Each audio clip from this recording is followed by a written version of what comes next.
নমস্কার, tasty tradition with মনীষাতে সবাইকে স্বাগত। আজকে আমি করব পাতুরি। পাতুরি বলতে আমরা ইলিশ, ভেটকি, চিংড়ি এগুলোই বুঝি। তবে আজ আমি কোনো আমিষ পাতুরি অর্থাৎ মাছ দিয়ে পাতুরি বানাবো না, বরং আমি বানাবো নিরামিষ মোচার পাতুরি। তো চলুন শুরু করি। প্রথমে মোচাকে ভালো করে মুছিয়ে নুন ও হলুদ সহযোগে সিদ্ধ করে জল ঝরিয়ে নেব।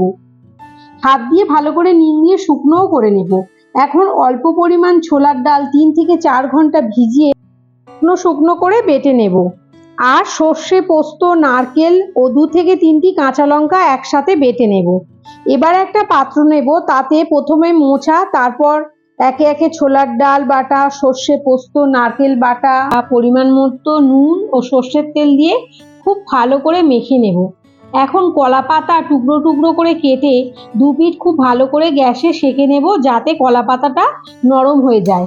এবার এই কলা পাতাতে 1 চামচ করে মোচার মিশ্রণ ও অল্প সর্ষের তেল, একটা কাঁচা লঙ্কা দিয়ে পাতুরিগুলোকে মুড়ে নেব। এইভাবে সমস্ত পাতুরিগুলোকে মুড়ে সুতো জড়িয়ে নেব। সমস্ত পাতুরি এইভাবেই রেডি করে নেব।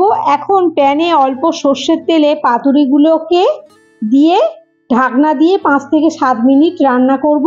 আবার অপর পিঠ একইভাবে 5 থেকে 7 মিনিট রান্না করব। তাহলেই রেডি হয়ে যাবে নিরামিষ মোচার পাতুরি। এরকম আরো ভিডিও পেতে চ্যানেলটার সঙ্গে থাকুন। ভালো লাগলে লাইক, শেয়ার, কমেন্ট করবেন।